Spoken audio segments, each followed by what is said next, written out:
ministraram aquilo que Deus colocou no coração deles ao redor desse tema. Eu quero pensar a respeito da vida de Esther como sendo uma referência que nos faz pensar acerca desse envolva-se. Deus conta com todos nós. Talvez você que não está muito familiarizado com o texto bíblico, é possível que mesmo você não frequentando igreja, você já tenha ouvido falar da história de Esther. A história de Esther é uma das histórias mais intrigantes, mais interessantes da Escritura. Porque se você observar tudo que aconteceu, toda a história, você fica impressionado com o fato de que não pode ter sido coincidências as coisas que aconteceram. E é interessante que na história da igreja, na história, principalmente na história da teologia, o livro de Esther demorou muito para ser aceito como um dos livros inspirados. Por um detalhe importante: o livro de Esther não consta o nome de Deus. É o único livro da Bíblia em que a palavra Yahvé não aparece, ou a palavra Deus não aparece. Mas é inegável que durante toda a história, e ao longo da história de Esther, se veja a mão de Deus em todo o processo. Veja, por exemplo, que aqui a época é do Império Persa. O Império Persa substituiu ou sucedeu o Império Babilônico.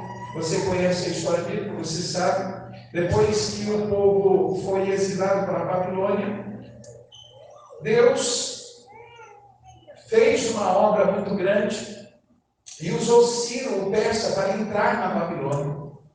E está conquistando a Babilônia. Desde então, Israel passou a ser dominado pelos persas. E depois do Ciro, e na época de Ciro, houve uma certa paz para os judeus, porque eles entenderam, Ciro entendia que Deus tinha sido um instrumento nas mãos, que ele tinha sido um instrumento nas mãos de Deus para viver tudo aquilo ali. Mas depois disso vem um rei, que a Bíblia chama ele de Assuero. Assuero é o seu nome hebraico, o seu nome persa é Xerxes. E esse rei, ele tinha uma característica: ele era um rei muito orgulhoso, muito mimado. E um dia esse rei tomou muito vinho, estava muito alto, já estava provavelmente já falando bobagens. E aí, de repente, chama a rainha Vasti para ela se apresentar diante dos seus convidados. Afinal de contas, ele queria exibir a sua esposa, que era muito bonita. Afinal de contas, o critério para a escolha da esposa do rei era muito rigoroso. E aí, então, a mulher, vendo todo aquele cenário, toda aquela situação, se recusa a obedecer ao rei. O rei fica muito bravo, mas ele então fica pensando: o que eu vou fazer? Essa mulher me desonrou publicamente, o que eu vou fazer? Então pede conselho àquelas pessoas que estão ali no palácio com ele, aqueles que tinham a função de estar instruindo ele acerca do que ele deveria fazer, no que diz respeito à política, no que diz respeito à conduta, às leis, etc. E eles disseram o seguinte: olha, se você não disciplinar sua esposa, não é só você que vai perder a autoridade, todos os homens da Pérsia vão perder a autoridade. Porque em cada casa persa, as mulheres se verão no direito de desonrar os seus maridos. Então você tem que tomar uma atitude drástica. E ele então pergunta: que atitude é essa que eu devo tomar? E ele diz o seguinte: olha, o senhor deve fazer o seguinte: tira o direito dela ser rainha e escolha uma outra rainha no lugar dela. Só dessa maneira você vai conseguir preservar sua honra, e aí os homens continuarão com seu posto de honra, assim eles pensam. Bom, o que acontece é que o rei acha uma boa ideia. E o processo para a escolha de uma nova rainha não era uma coisa muito simples.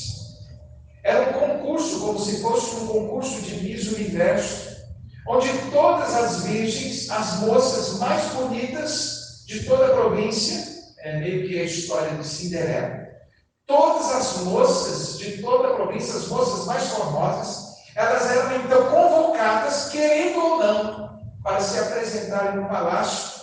E aí, entre aquelas moças, o rei escolheria uma delas. Mas tinha algo interessante. Todas as moças selecionadas, elas teriam que passar um ano inteiro com tratamento de beleza, com perfumes, com especiarias, com tratamento de pele, para poder ter a oportunidade, depois de 12 meses de tratamento, ter a oportunidade de se deitar uma única vez com o rei.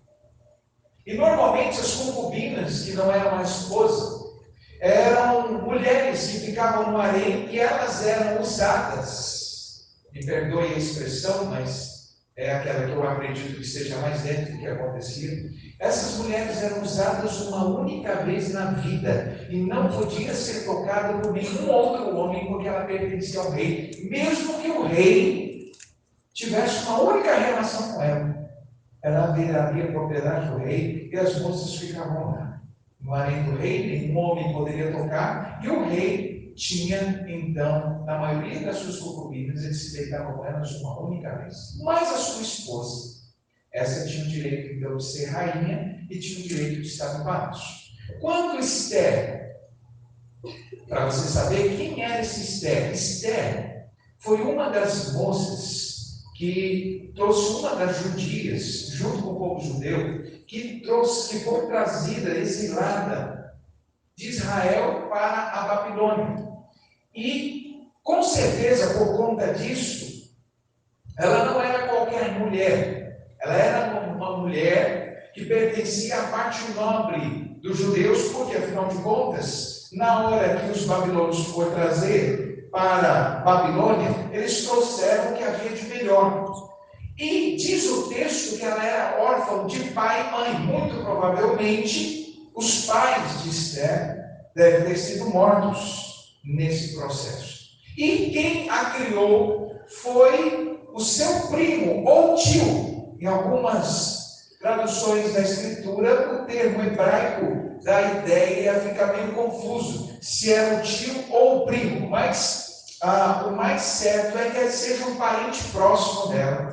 E que, por ser mais velho, pega essa moça e cria ela como se fosse filha. O nome dessa moça, o nome hebraico de Esther era Hadassah.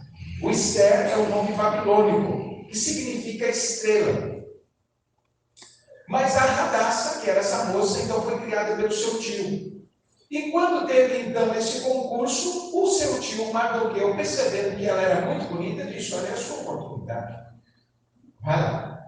E aí, então, assim que ela entra no palácio, o homem responsável, o eunuco responsável por selecionar, o agenciador de moda ali das modelos, ele olha então para Esther e diz: essa mulher tem um brilho diferente. Essa mulher, ela tem algo diferente das outras. Então, ele dá um tratamento especial para ela. E aí, então, ele trata a Esther diferente das outras. Ele dá um cuidado maior, uma atenção maior a Esther. Depois de 12 meses de tratamento, eis que a Esther aparece diante do rei. E o rei fica apaixonado por ela. O rei olha para Esther e diz: é esta mulher. Essa vai ser a rainha. Desde então, ele elege então a Esther como sendo a ganhadora do concurso, e ela se torna a rainha, a esposa de Assuero. Tudo estava bem. Parecia uma história de contos de fada, porque até aí, tudo jóia. Só que no palácio do rei Artaxerxes havia um homem maligno, um homem mau. Pense num homem mau, chamado Amã. Esse homem era um homem que ele tinha uma influência muito grande sobre o rei, e ele odiava os judeus. Odiava mesmo, especialmente, na verdade, ele odiava um judeu específico. Porque desde que esse homem, ele era o braço direito do rei, muito amigo do rei, e ele tinha poder e autoridade, esse homem exigia que toda vez que ele passasse na rua, todo mundo se curvasse diante dele. E Mardoqueu não fazia isso. Porque ele, como um judeu, sabia que um homem não deveria dobrar-se diante de outro homem, a não ser diante de Deus. Mas a exemplo do que Mardoqueu fazia, é possível que outros judeus também faziam. Mas este homem então tem uma raiva muito grande de Mardoqueu. E começa a pensar em maneiras de matar esse homem, de fazer alguma coisa ruim para ele. Até que alguém dá uma ideia.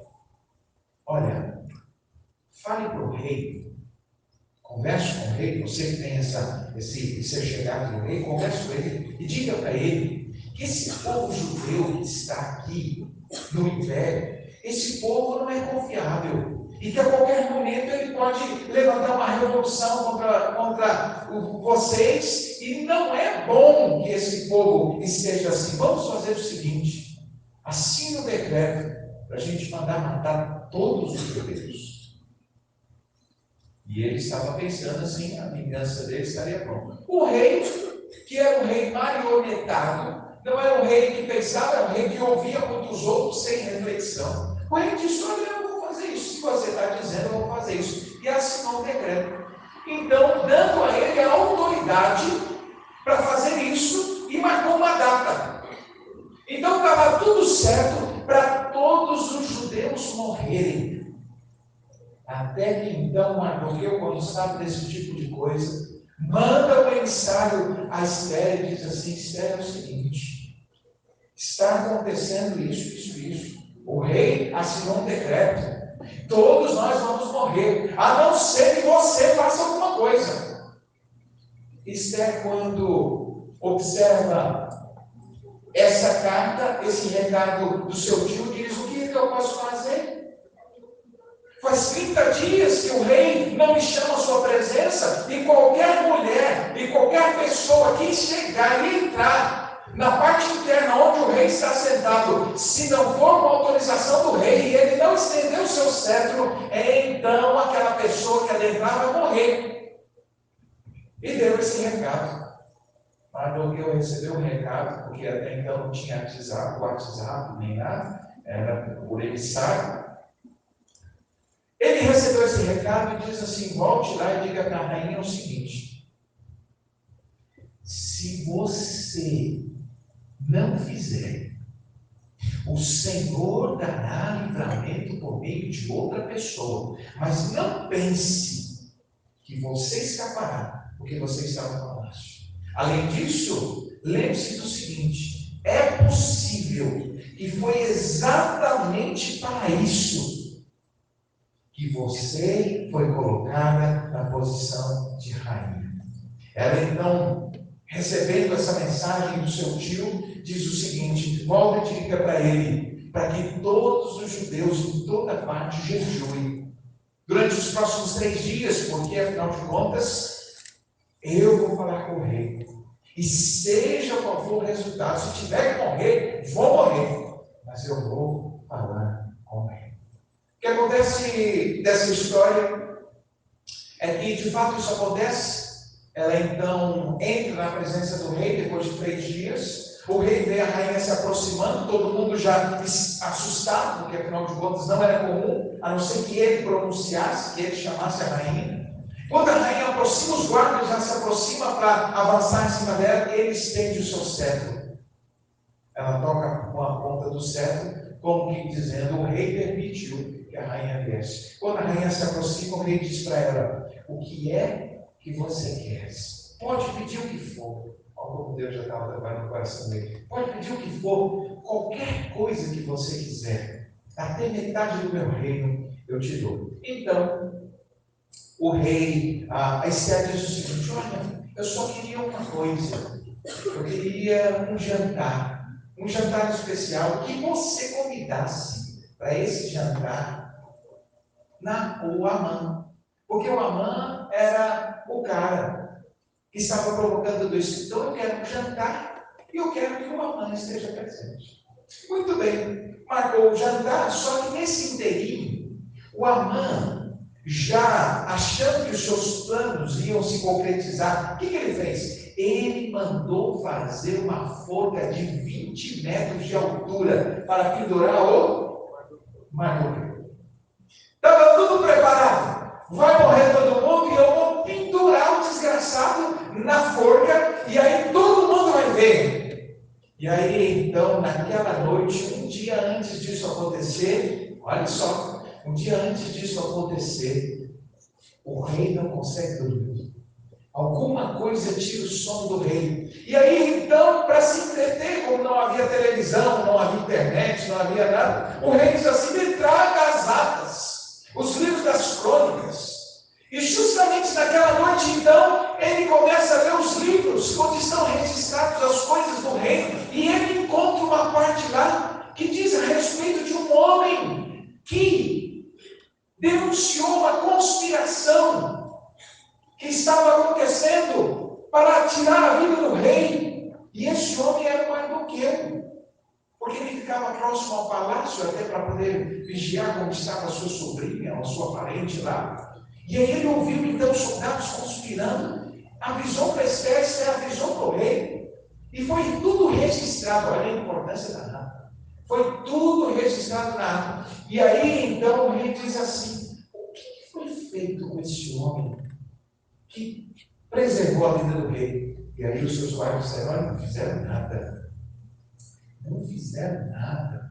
Não é possível. A pessoa salvou minha vida, precisa ser recompensada. Nesse exato momento, por isso que eu acho que a história é muito interessante. Nesse exato momento, quem é que entra? O Amã. O Amã entra todo garboso, todo pensando assim: a forca já está preparada, está tudo pronto. E aí então o rei olha para o Amã e diz assim: vem cá, meu amigo, me diga uma coisa. O que é que o rei pode fazer para honrar uma pessoa que ele quer bem?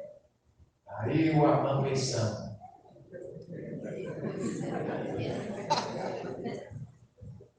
olha, o que o senhor deve fazer é o seguinte: o senhor coloque a roupa real desse homem, o senhor coloque uma coroa na cabeça desse homem, e o senhor saia, permita que ele monte no seu cavalo real e saia durante o dia em festejo, e todas as pessoas aplaudindo ele. Amã acreditava que isso ia acontecer com ele.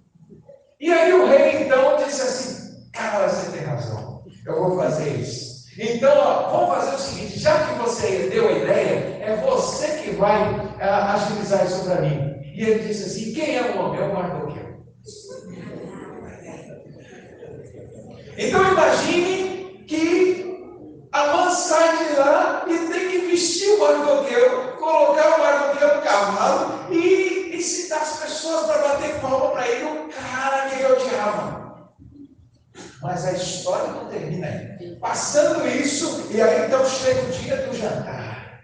E aí então ele senta na mesa, já meio irritado por tudo que estava acontecendo. E aí então a rainha estaria ao lado do rei. O rei diz assim: olha, é o seguinte, pode me pedir o que você quiser.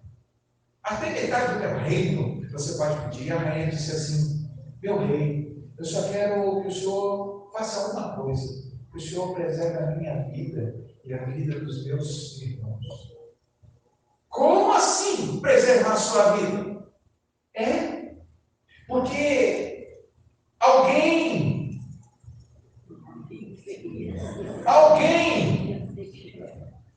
fez o rei assinar um decreto mandando matar todos os judeus. O rei ficou furioso e disse assim: quem é esse homem? O Amã. Ele começa então a ficar muito furioso, ficou furioso com o Amã. E ele sai da sala. Quando ele volta para a sala, o Amã, desesperado, vai pedir clemência para Esther. Só que o cara era tão desastrado que ele deu um tropicão, caiu em cima da rainha. E o rei entrou bem na hora. E olhou a cena e disse assim: não é possível. Além do cara fazer tudo isso, o cara ainda quer violentar a rainha na minha frente.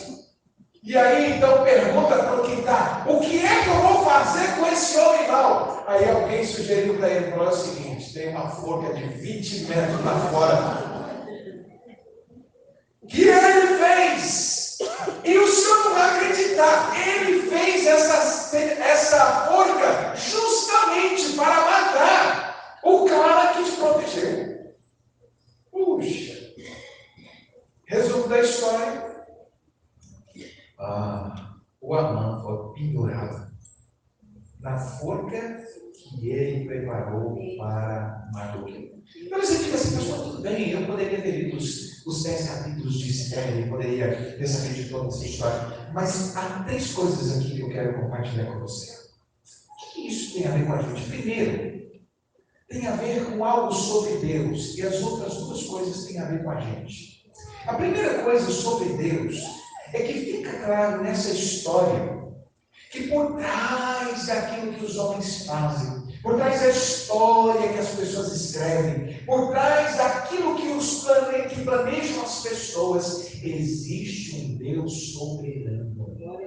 Existe um Deus que tem uma história por trás da história. Às vezes as pessoas se esquecem da soberania desse Deus. Ele está sentado sobre o trono, Ele está acima de tudo. E por que eu digo esse Deus por trás da história? Porque embora o nome de Deus não apareça, Deus está presente na história, Deus está trabalhando. Às vezes a impressão que temos é que o mundo está à mercê dos homens maus.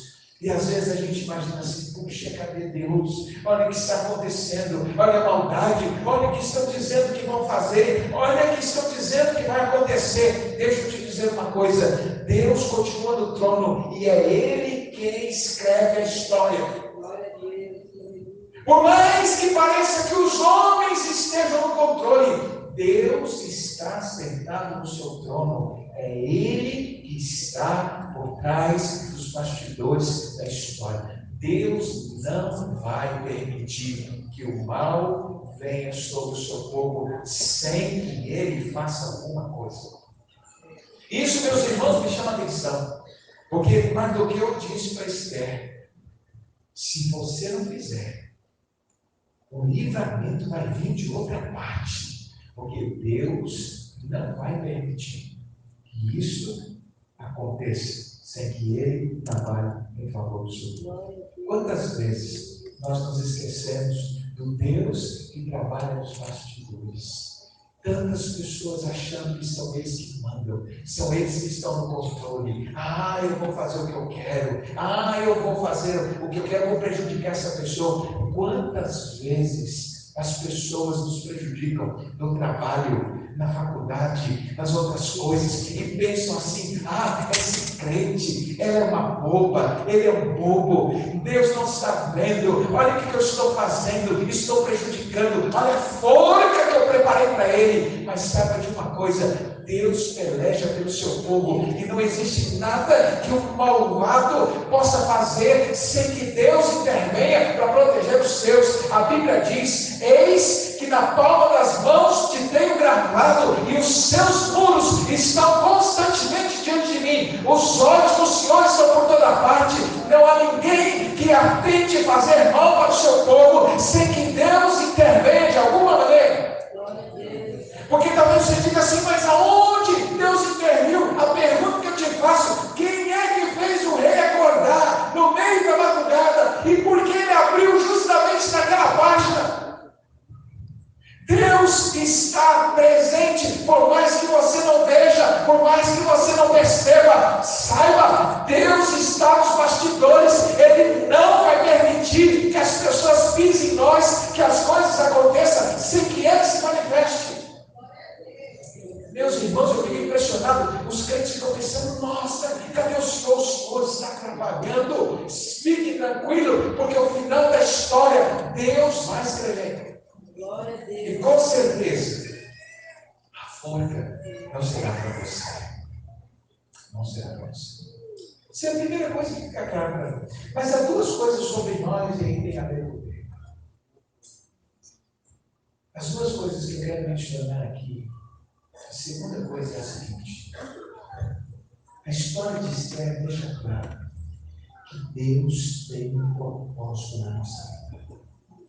Deus tem um propósito para a gente. A gente não tem o que tem por acaso. A gente não está onde está por acaso.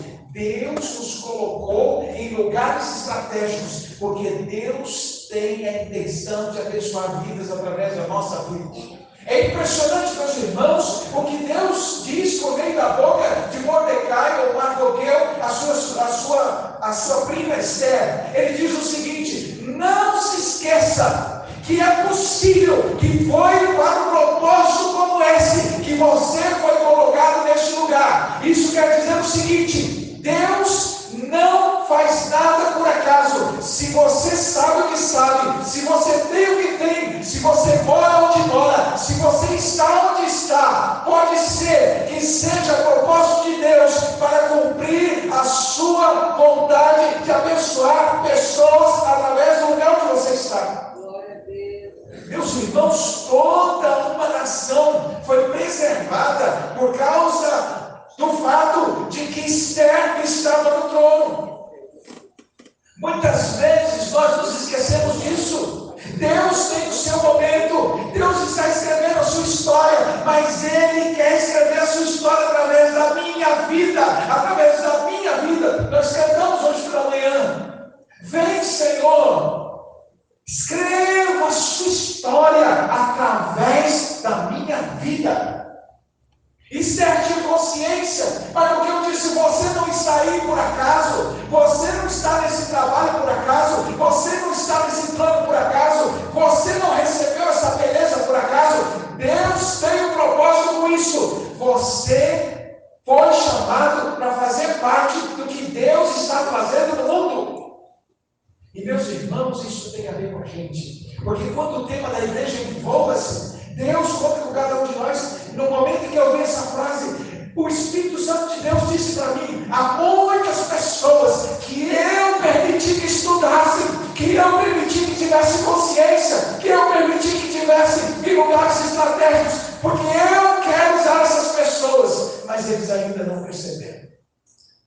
Ah, meus irmãos, quantos de nós que estamos aqui, Deus nos deu cultura, Deus nos deu cursos, Deus nos deu tanta coisa, e nós não usamos isso para a sua glória, não usamos isso para abençoar pessoas, não usamos isso para fazer diferença na casa do Senhor. Deixa eu dizer uma coisa: foi para, talvez seja para um momento como esse, para resolver problemas, para alcançar pessoas, para abençoar pessoas, que Deus te deu os títulos que você tem, o curso que você tem, a faculdade que você tem. Portanto, não se esqueça de que você tem o que tem para cumprir o propósito que Deus tem na sua vida.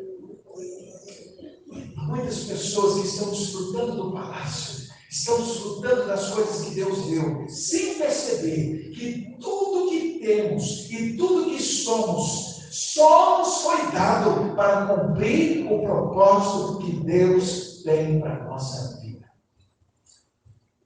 Deus tem um propósito para a sua vida. Quer dizer, pastor, que eu não estudei enfermagem por acaso? Exatamente. Quer dizer que eu não estudei direito por acaso? Exatamente. Quer dizer que eu não estudei pedagogia por acaso? Exatamente. Talvez Deus te colocou na posição que você está, porque Ele tem o propósito de escrever sua história através da sua vida. E meus irmãos, deixa eu dizer uma coisa: o texto deixa claro algo que talvez você não tenha percebido. O texto deixa claro que Deus vai escrever a sua história com você e você, mas Ele escolheu você. Ele poderia escolher escrever a sua história sem mim. Aliás, é isso que Mardoqueu está dizendo para ela: você foi colocado aí com um propósito, mas saiba que se você não quiser, Deus vai levantar outra pessoa, Deus vai escrever a história com outra pessoa. Meus irmãos, a rainha poderia ter entrado na história como uma covarde, como alguém que envergonhou o seu povo, como a responsável por tudo isso, porque cruzou os braços, mas ela entra na história com destaque, ela entra na história como uma heroína, porque ela teve coragem de cumprir na sua geração o propósito que Deus tem para ela. Deixa eu dizer uma coisa para você: você só tem essa geração para fazer diferença, você só tem esse tempo para fazer diferença, e o que você tem nas mãos são as ferramentas que Deus te deu para cumprir o seu propósito, e a menos que você faça isso, você nunca será realizado. A terceira e última coisa, porque o tempo já foi. A terceira e última lição que eu aprendo no texto é a seguinte: a primeira é que Deus está nos bastidores da história. Ele é soberano. A segunda é que Deus tem um propósito para a minha vida. Ele escreve a história através da minha vida. Mas a terceira coisa que eu quero destacar aqui, a terceira lição que eu quero destacar aqui é a seguinte. Escute bem. Obedecer tem um custo, mas não obedecer tem um custo ainda maior. Olha a resposta de Esther. Eu sei que se eu entrar no palácio sem que ele me chame, eu posso morrer. Mas sabe de uma coisa? Eu estou disposto a morrer, mas eu não vou fazer algo. Eu vou obedecer, eu vou cumprir o meu propósito, porque é possível que o Senhor me colocou para isso, e seja qual for o risco, seja qual for o que eu tenho que passar, eu vou cumprir o meu propósito. Se tiver que morrer, vou morrer, mas eu não vou ficar calada, eu não vou cruzar os braços, eu não vou permitir que Deus faça isso por meio de outra pessoa, porque Deus escolheu a mim. Meus irmãos, obedecer sempre tem um preço. A obediência sempre tem um preço. Obedecer a Deus tem um custo. Muitas vezes você vai ter que abrir mão do seu conforto. Muitas vezes você vai ter que abrir mão da sua reputação. Muitas vezes você vai ter que ser criticado pelas pessoas porque você é cristão, porque você vive condizente com o Evangelho. É possível que isso aconteça, mas desobedecer a Deus tem um custo maior. Pastor, qual é o custo? O custo de eu passar a minha geração sem cumprir o propósito de Deus. Há um cântico que nós cantamos que diz que não passe de nós o seu Espírito, que não seja preciso que se levante uma outra geração que vá avante, que venha sobre nós e que realize o seu querer. Geração de adoradores queremos ser. Você é nosso santo, oferecer ao Senhor perfeito louvor. Meus irmãos, obedecer a Deus sempre vai ter riscos, mas não obedecer a Deus tem custo. Porque olha o que eu adverte Esther. Se você não fizer, não pense que você vai escapar. Meus irmãos, Deus vai prestar contas com a gente. Você não tem o que tem por acaso. Deus não te deu uma condição financeira mais privilegiada por acaso. Deus não te deu uma cultura, privilégio de estudar por acaso. Deus tem um propósito na sua vida. Deus quer escrever a sua história através da história da sua vida. E muitas vezes isso tem um preço, mas o preço de não ser instrumento de Deus é algo muito maior. Não pense você, Raimundo, que você vai escapar se você não cumprir o que Deus te chamou para cumprir. Quantas vezes, pensando agora conosco aqui, quantas vezes Deus tem um propósito para fazer algo na nossa família através de nós, e nós não estamos sendo instrumentos. Quantas vezes Deus quer fazer algo no seu trabalho através de você, mas você não tem se apresentado? Quantas vezes Deus quer fazer algo na igreja, por meio dos talentos que Deus tem dado a você, e você tem cruzado os braços? Há muito que você deve pensar. Envolva-se. Deus quer escrever a sua história através das nossas vidas. A história de Esther poderíamos trazer muitas outras lições, mas eu quero fechar essas três. O Deus soberano, que dirige a história nos bastidores. O Deus que nos chamou para escrever a sua história através da nossa vida. E a verdade de que obedecer tem um custo, mas não obedecer tem um preço muito maior. E é exemplo que pregamos há 2 domingos atrás. Não obedecer a Deus não é um custo por um tempo, é um custo por toda a eternidade. O que você perde, você jamais vai recuperar. E Deus me livre de Deus fazer as coisas que poderia fazer através da minha vida, pela vida de outro. Porque Deus vai fazer. Se você estiver ou não, se você temer ou não, Deus vai fazer. Mas não se esqueça que o custo da sua desobediência, o custo da sua cruzada de braços, vai ser algo que com certeza vai me trazer arrependimento. Porque no dia, meus irmãos, do encontro com o Senhor, dois sentimentos vão ficar muito claros: alegria e arrependimento. Alegria por ter feito como Paulo, combati o bom combate, terminei a carreira e guardei a fé. E tristeza de gente que diz: eu estava bom, mas você não me vestiu.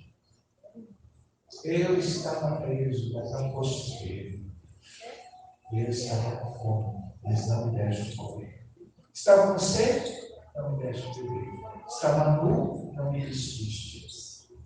E as palavras que vêm após essas expressões são as mais tristes que alguém pode ouvir. Eu quero terminar esse culto e dar um pouquinho de protocolo.